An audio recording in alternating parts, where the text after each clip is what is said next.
ओम श्री गणेशाय नमो। षटच्छधिकशततमोऽध्याय।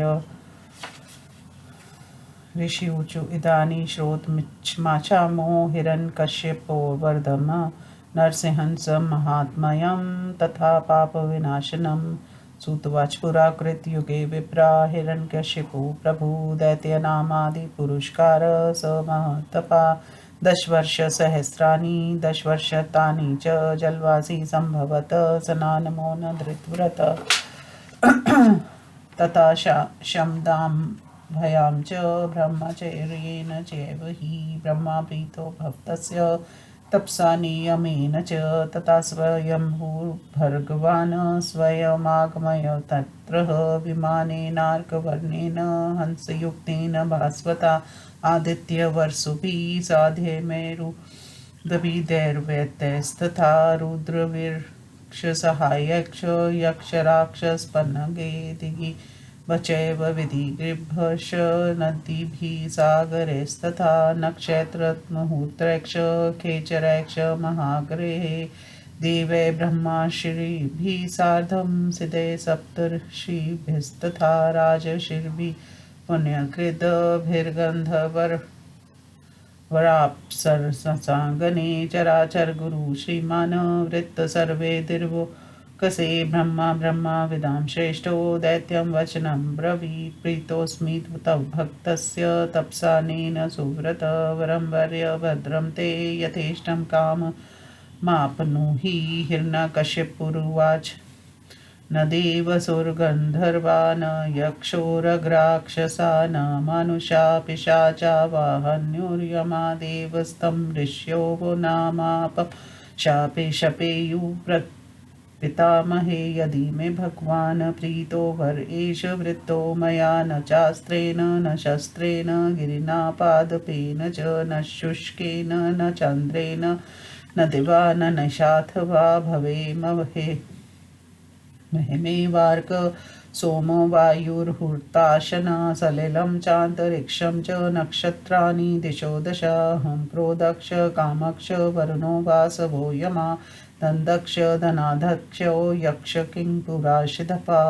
ब्रह्मवाच ते दिव्या परास्तात् मया दस्तात् वादुता सर्वान्धकामनास्तदा वत्स्य प्राप्य स्यत्सेत्त्वं न संशया एव मुक्त्वा स भगवान् च कामाकाक्ष इव हि वैराजं ब्रह्मा सदनं ब्रह्मा ऋषिगणसेवितं ततो देवाक्ष नागाक्ष गन्धर्वा ऋषिभिः सह वरप्रदान श्रुत्वैव पितामहमुपस्थिता।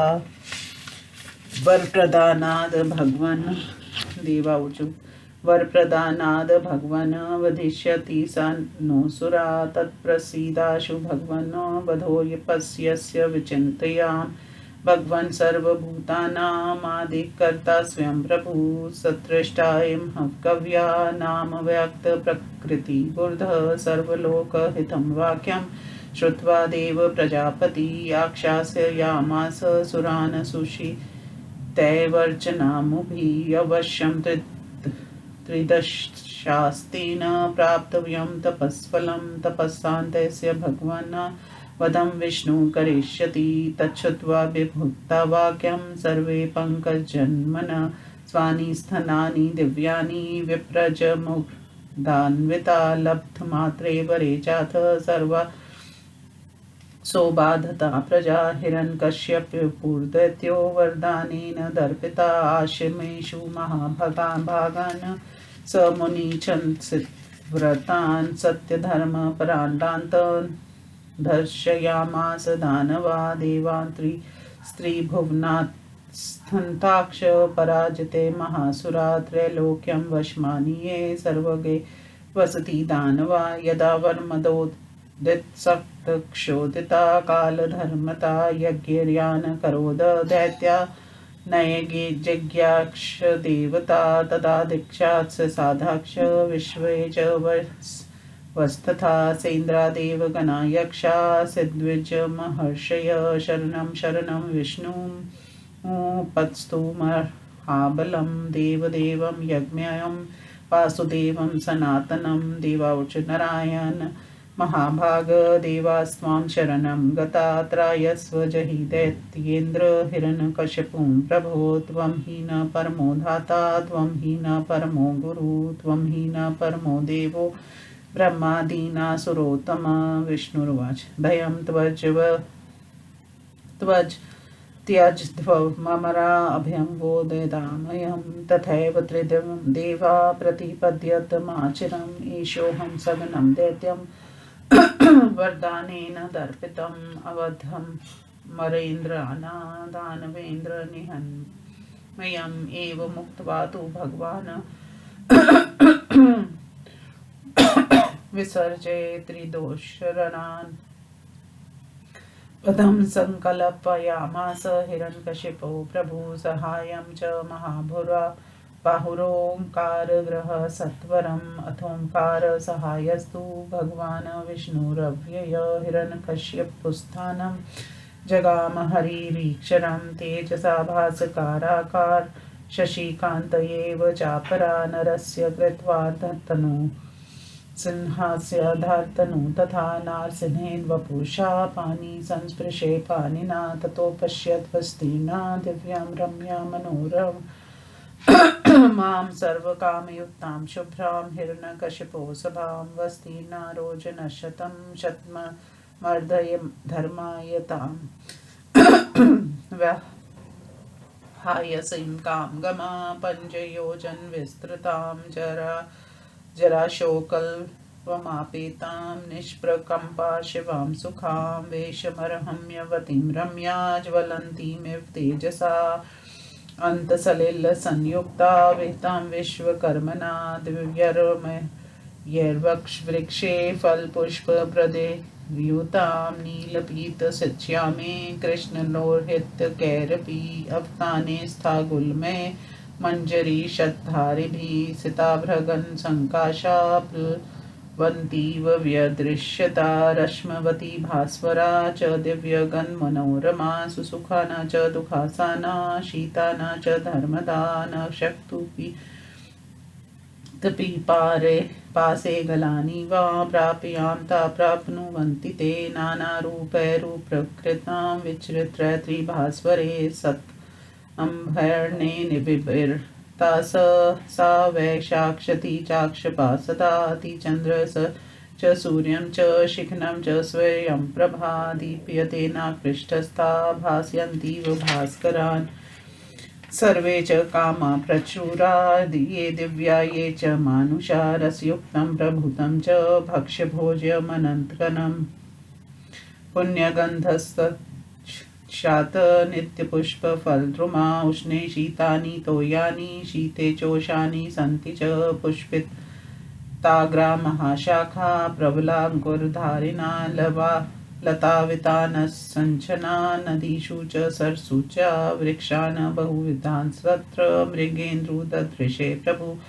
गन्धवन्ती च पुष्पाणि रसवन्ती फलानि च नातिशयितानि नोष्णानि तत्रत्र सरांसि च अप्यत् सर्वतीर्थिनि सभायां तस्य स प्रभु नलिने पुण्डरीकेश शतपत्रे सुगन्धिपि रक्ते कुवलयैर्नीले कुमुदे स्वर्तानि च सुकान्तेर्धार्तराष्ट्रेश राजन्स्यैक्ष सुप्रिये कारण्डवैक्ष वाके सारसे कुरैर्वपि विमले स्वाटिकाभैक्ष पाण्डुरच्छन्द्रैर्निर्दिशे बहुहंसोपगीतानि साभिरुतानि च गन्धवत्यशुभास्त्रपुष्टमञ्जरीधारिणी दुष्टवान् पर्वताग्रेषु नानापुष्पधरा लता केतक्षे शोक सरला पुनागतिकार्जुनाच्युता निपाप्रस्थपुष्पा कदम्बा बकुलाधवा प्रियेणुपाटला वृक्षा शालमल्य सहृद्रिका सालास्ताला स्तमालाक्ष चम्पाक्ष मनोरमा तथैवान्यव्यराजन्त सभायां पुष्पिताद्रुमा विद्रुमाक्ष दुमाक्षैव ज्वलिताग्रस्मप्रभा सकन्दवन्त सुक्षाक्ष बहुताल समुच्चर्या अर्जुनाशोकवर्णाक्ष बहिवक्षितिका द्रुमा वर्णोद्वत्सना वृक्ष पंसासय चन्दने नीपा सुमनस शैव निम्बा अक्षत तथिन्दुका पारिजाताक्ष लोद्राक्ष मलिका भद्रदारव आमलकस्य तथा जम्बूल कुचा शैलवालुका खर्ज योनारि केलाक्ष हरित कवि भी तका कालिका दुर्गालाक्ष हिडंग पारियात्रका मंदार कुंडलाक्ष पतंगा कुट जास्तथा रक्ता कुरंटकाक्षेव नीलाक्षा गुरुभिः सह कदम्बाक्षेव भव्याक्ष दाडिमा बीजपूरका सप्तपार्णाक्ष बिल्लाभाक्ष मधुपैरावृतास्तथा शोकाक्ष तमालाक्ष नानागुल्मलतावृता मधुका सप्तपार्णाक्ष बह वस्तरीगा द्रुमालताक्ष विविधाकारा पत्रपुष्प फलोपका ते चान्य च भैवस्तत्र कानचाद्रुमा नाना पुष्प फलोपेता विराजनन्त समन्तत चकोरा शतपत्राक्ष मत्कोकिल सारिका पुष्पिता पुष्पिताग्रैक्ष सम्पतन्ति महाद्रुमा रक्तपीतारुणास्तत्र पादपाग्रताद्भगा परस्परेमवेक्षन्ते प्रहष्टा जीवका तस्यं सभ्यां दैत्येन्द्रो हिरण्यकशिपुस्तदा स्त्रीसहस्रे परिवृतो विचित्राभरणाम्बरा अनर्घमणिविरज्याची शिखावज्जलित कुण्डला आसीनक्षासने चित्रे दशनलप्रमाणता दिवाकर्णमहे दिव्ये दिव्यास्तरन् संसृते दिव्यगन्धवहस्तत्र मारुत सुसुखो भवो हिरण्यकश्यपपुदतैत्य आसते जवलितकुण्डल उपचेरुमर्हादैत्यं हिरण्यकश्यपं तदा दिव्यतानेन गीतानि जगुर्गन्धर्वसत्तमा विशाची सहजन्या च प्रम्लोचेत्य विश्रुता दिव्याथ सौरभेय च समीची पुंचिकस्थली मिष्केशी च रंभा च चित्रलेखा शुचिस्मिता चारुकेशी घृताची च मेनका च वर्षिता एता सहस्रशान्या नित्यगीत विशारदा उपतिष्ठन्ति राजाना हिरण्यकशिपुं प्रभुं तत्रासीन महाबाहु हिरण्यकशिपुं प्रभुम् उपासते तितो पुत्रा सर्वे लब्धवरास्तथा तं वृत्तिं कर्माणं शतशोथसहस्रश बलिविरोचन अस्त्र नरका पृथ्वी स्तुता प्रहादो विप्रचितिक्ष गविष्ठश्च महासुरासुरहन्ता दुःखन्ता सुनामा सुमती तर्वा कटोदरो महाप्राक्ष क्रथनपिठरस्तथा वृक्षरूप सरूपक्ष स्वबलक्ष महाबला तशग्रीवक्षवाली च मेघवासा महासुरा घटास्यो कंपने शैव प्रजनशेन्द्रतापना दैत्यदानवसंगाते सर्वे ज्वलितकुण्डला शत्रुभगिनो वागमिनी सर्वे सदैव चरितव्रता सर्वे लब्धवराशूरा सर्वे विगत मृत्युव एते चान्य च बहवो हिरण्यकशिपुं प्रभुम् उपासन्ति महात्मानं सर्वे दिव्यपरिच्छता विमाने विविधात्कारे भ्राजमाने रिवागनीनभि महेन्द्रवपुषो सर्वे विचित्राङ्गदभूषिताङ्गे दिते पुत्रास्त मुपासन्त सर्वशा तस्यां सभ्यां दिव्यायामसुरा पर्वतोपमा हिरण्यवपुषा सर्वे दिवाकर सम्प्रभा न श्रुतं न दृष्टं हि हिरण्यकश्यपोऽयथा ऐश्वर्य दैत्यसिंहस्य यथा तस्य महात्मना कनकरजतचित्रवेदिकायां परिहत्तर रत्नविचित्रविथिकायां स तदृश्यमृगाधिप सभ्यां सुरचित तत्र गवाक्षशोभित्ययां कनकविमलहारविभूषितां दित्यतन्यं स मृगाधिपो ददर्शा दिवस कर्महाप्रभाज्वलन्त दित्यजसहस्रशते निर्षेव्यमानम् इति श्रीमत्स्यमहापुराणे नारसिंहप्रभा प्रादुर्भाव 1/6 अध्याय।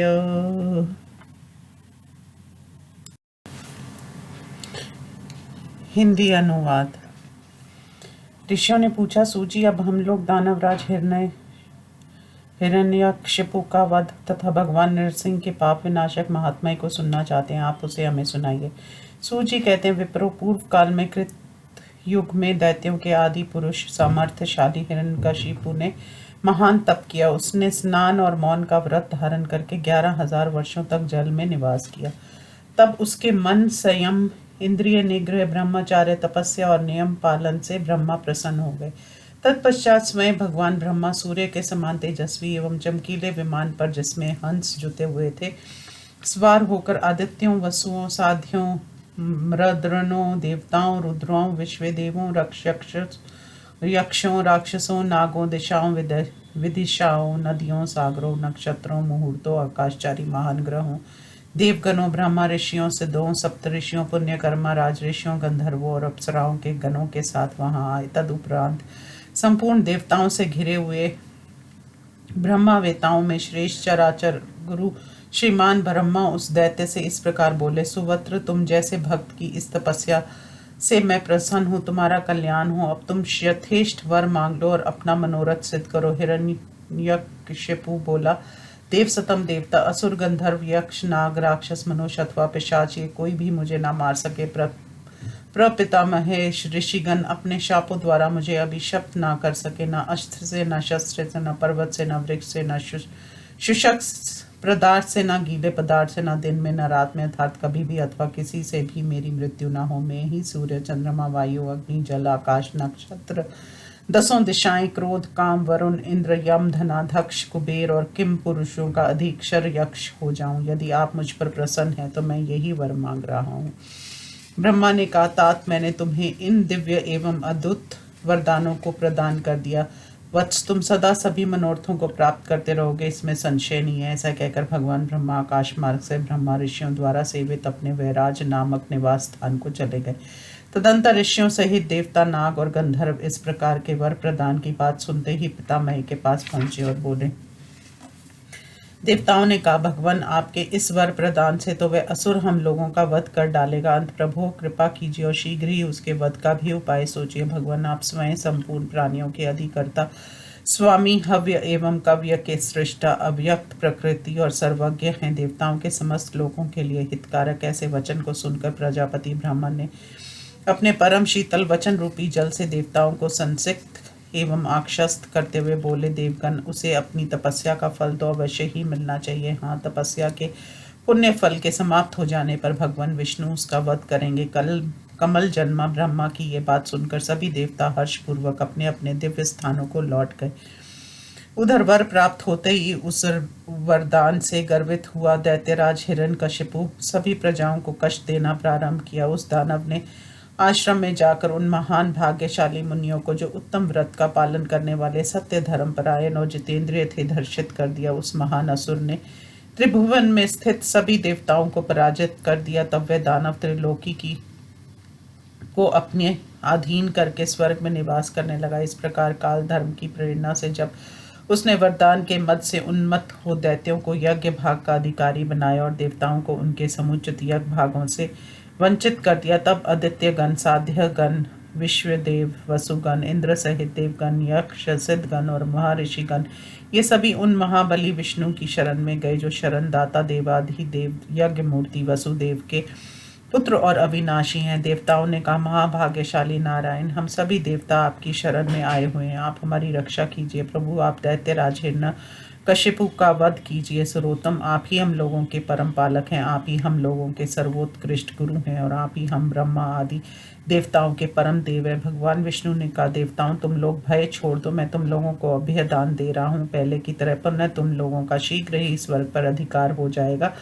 मैं सेना रहित उस दानवराज दैत्य का, जो वन की प्राप्ति से गर्व वाला और देवक्षरों के लिए अवध्य हो गया है, वध करूंगा। ऐसा कहकर महाबल भगवान विष्णु ने देवक्षरों को विदा किया और स्वयं शीघ्रता पूर्वक ओंकार को सहायक रूप में साथ लेकर हिरण्यकशिपु के वध का विचार करने लगे। तदंतर जो स्वर व्यापक अविनाशी परमेश्वर, सूर्य के समान तेजस्वी और दूसरे चंद्रमा के से कांतिमान थे वे भगवान श्री हरि ओंकार को साथ लेकर हिरण्यकशिपु के स्थान पर गए। उस समय वे आधा मनुष्य का और आधा सिंह का शरीर धारण कर नरसिंह रूप से स्थित हो हाथ से हाथ मल रहे थे। तदंतर उन्होंने हिरण्यकशिपु की चमकती हुई दिव्य सभी सभा देखी, जो विस्तृत, अत्यंत रुचिर, मन को लुभाने वाली और संपूर्ण अभिलषित पदार्थों से युक्त थी। 100 योजन के विस्तार में फैली हुई वह सभा 50 योजन लंबी और 5 योजन चौड़ी थी। वह स्वेच्छा अनुसार आकाश में उड़ने वाली तथा बुढ़ापा, शोक और थकावट से रहित, निश्चल, कल्याणकारिणी, सुखदायिनी और परम रमणीय थी।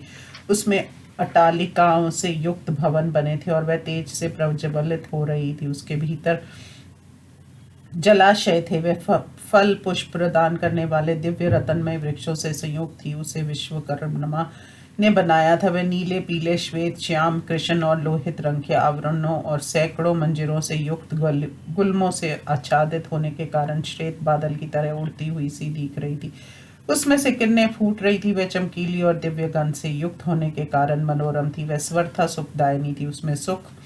उसमें दुख, सर्दी और धूप का नाम निशान नहीं था। उसमें पहुंचकर दानवों को भूख, प्यास और कालिनी की प्राप्ति नहीं होती थी। वह चित्र विचित्र रंग वाले एवं अत्यंत चमकीले नाना प्रकार के खंभों से युक्त थी, परंतु उन खंभों पर आधारित नहीं थी। वहां रात नहीं होती थी, अभी तो निरंतर दिन ही बना रहता था। वह अपनी प्रभा से सूर्य, चंद्रमा और अग्नि का तिरस्कार कर रही थी तथा स्वर्गलोक में स्थित होकर अनेकों सूर्य को उदासित करती हुई सी उदीप्त हो रही थी। सभी प्रकार के मनोरथ, चाहे वह दिव्य हो या मनुष्य, सब के सब वहां प्रचुर मात्रा में उपलब्ध थे। वहां संख्य प्रकार के अधिक से अधिक रसीले भक्ष्य एवं भोज्य पदार्थ और पुण्य गंधमयी मालाएं सुलभ थी। वहां के वृक्ष नित्य पुष्प और फल देने वाले थे। वहां का जल गर्मी में शीतल और सर्दी में उष्ण रहता था। वहां नदियों और सरोवरों के तट पर बड़ी बड़ी शाखाओं वाले वृक्ष लगे थे, जिनके अग्रभाग में पुष्प खिले हुए थे और जो लाल लाल पल्लवों और अंकुरों से सुशोभित एवं लता रूपी वितान से आच्छादित थे। भगवान नरसिंह वहां ऐसे अनेकों प्रकार के वृक्ष देखे जो सुगंधित पुष्पों और रसधर फलों से लदे हुए थे। वहां यत्र तत्र सरोवर भी थे, जिनमें ना तो अत्यंत शीतल ना गर्म जल भरा रहता था। भगवान नरसिंह ने उसकी सभा में सभी पुण्य क्षेत्रों को भी देखा, जो सुगंध युक्त कमल, श्वेत कमल, लाल कमल, नील कमल और कुमुदनी आदि पुष्पों से तथा अत्यंत सुंदर काली चोंच और काले पैरों वाले हंसों, परम प्रिय लगने वाले राजहंसों, बतकों, चक्रवाकों, सारसों, कुराकुलों एवं स्वठिकी से कांति वाले निर्मल और पीले पंखों से सुशोभित अन्य पक्षियों से आच्छादित थे। उनमें बहुत से हंस गूंज रहे थे और सर्वत्र सरसों की बोली सुनाई पड़ती थी। भगवान नरसिंह ने पर्वत शिखरों पर पुष्पों से लदी हुई अनेकों प्रकार की लताओं को भी देखा, जो सुंदर मंजरियों से सुशोभित थी और जिनसे मनोरम गंध फैल रही थी। उस सभा में केत की, अशोक, सरल, चीड़, पुनाग, तिलक, अर्जुन, आम, नीप, प्रस्थ पुष्प, कदम, बकुल, धव, प्रियुंग, पाटल, शालमली, हार्दिक, साल, ताल, तमाल, मनोरम, चंपक, विद्रुम तथा प्रज्वलित अग्नि की सी कांति वाले अन्य वृक्ष फूलों से लदे हुए शोभा पा रहे थे। वहां अर्जुन और अशोक के से वर्ण वाले मोटी मोटी डालों एवं सुंदर शाखाओं से युक्त बहुत सी चित्रक, रेड़ या तिलक के वृक्ष थे, जिनकी ऊंचाई अनेकों ताल वृक्षों के बराबर थी। वह वरुण, वतन, नाभ, कटहल, चंदन, सुंदर पुष्पों से युक्त नीप, नीम, पीपल, तंदुक, परिजात, लोद्र, मल्लिका, भृद, दारू, आंवला, जामुन, बड़हर, शैल, बालुक, खजूर, नारियल, हरितक, विभीतक, कालियक, दुकराल, हींग, परित्र, यात्रक, मंदार, कुंद, लक्त, पतंग, कुटज, लाल कुरंटक, अगरू, कुदम, सुंदर, अनार, बिजौरा, नींबू, सप्त पर्ण, बेल, भंवरों से घिरे हुए अशोक, अनेकों गुल्मों और लताओं से आच्छादित तमाल, महुआ और सप्तपर्ण आदि बहुत से वृक्ष तट पर उगे हुए थे। वहां पुत्र, पुष्प और फल से सुशोभित अनेकों प्रकार की लताएं फैली हुई थी। ये तथा इनके अतिरिक्त अन्य बहुत से जंगली वृक्ष नाना प्रकार के पुष्पों और फलों से लदे हुए चारों ओर शोभा पा रहे थे। चकोर, शतपत्र, कठफोड़ व मतवाली, कोयल और मैना एक पुष्पित वृक्ष के फलवर से उड़कर दूसरे पुष्पित महान वृक्ष पर बैठ रही थी। वहां रक्त, पीत और अरुण वर्ण वाले बहुतेरे पक्षी वृक्षों के शिखरों पर बैठे थे तथा चकोर प्रसन्न मन से परस्पर एक दूसरे की ओर देख रहे थे। उसी सभा में उस समय दैत्यराज हिरण्यकशिपु सूर्य के समान चमकीले एवं दिव्य बिछौने से आच्छादित एक 10 नल प्रमाण वाले रमणीय दिव्य सिंहासन पर आसीन था।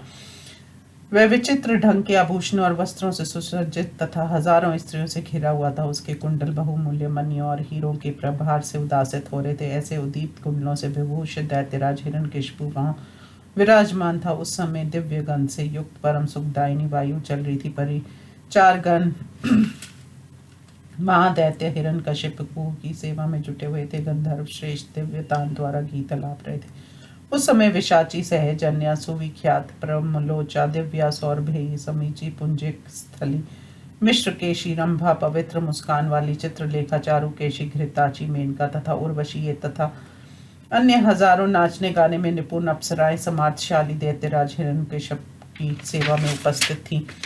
अनुपम करण करने वाले सामर्थ्यशाली महाभाव हिरण्यकशिप को वहां विराजमान होने पर वर प्राप्ति वाले सैकड़ों हजारों दैत्य उसकी सेवा करते रहते थे। बलि विरोचन भूमि पुत्र नरक प्रहलाद विप्रचिति महान असुर गविष्ठ सुरहंता दुखहंता सुनामा असुर श्रेष्ठ सुमति घटोदर महापर्शर क्रथन पिठर विश्वरूप स्वरूप महाबली स्वबलदर्श ग्रीवाली महान अधुर मेघवेसा घटा से अकंपन प्रजन और इंद्रतापन ये तथा इनके अतिरिक्त अन्य बहुत से दैत्यों एवं दानवों के समुदाय महान आत्म बल से संपन्न एवं सामर्थ्यशाली हिरण्यकशिपु की सेवा कर रहे थे। उन सभी के कानों में चमकीले कुंडल झलमला रहे थे और गले में माला शोभा पा रही थी। वे सभी बोलने में निपुण तथा सदा व्रत का पालन करने वाले थे। वे सभी शूरवीर वरदान से संपन्न मृत्यु रहित और दिव्य वस्त्रों से विशोभित थे विभूषित थे। वे अग्नि के समान चमकीले विविध प्रकार के विमानों से संपन्न थे। उनके शरीर आभूषणों से विभूषित थे। उनकी भुजाओं पर विचित्र केयूर बंधा हुआ था और उनके शरीर महेंद्र के समान सुंदर थे। इस प्रकार वह दैत्य सब तरह से हिरण्यकशिप की उपासना कर रहे थे। उस दिव्य सभा में बैठने वाले सभी असुर पर्वत के समान विशालकाय थे। उनका शरीर स्वर्ण के समान चमकीला था और उनकी कांति सूर्य के समान थी। महान आत्म बल से संपन्न उस दैत्य सिंह हिरण्यकशिपु का जैसा ऐश्वर्य था वैसा ना कभी देखा गया था और ना सुना ही गया था। जिसमें सुवर्ण और चांदी के सुंदर वेदिकाएं बनी थी रत्न जटित होने के कारण, जिसकी गलियां अत्यंत मनोहर लग रही थी और जो सुंदर ढंग से बनाए गए रत्नों के झरोकों से सुशोभित थी। उस सभा में भगवान नरसिंह ने नंदन हिरण्यकशिप को देखा। उसका शरीर स्वर्ण निर्मित वमल हार से विभूषित था। वह सूर्य की उत्कट प्रभा के समान उद्दीप्त हो रहा था और उसकी सैकड़ों हजार दैत्य सेवा कर रहे थे। इस प्रकार श्री मत्स्य महापुराण में नारसिंह प्रादुर्भाव प्रसंग में 161वां अध्याय संपूर्ण हुआ। ओम नमो शिवाय।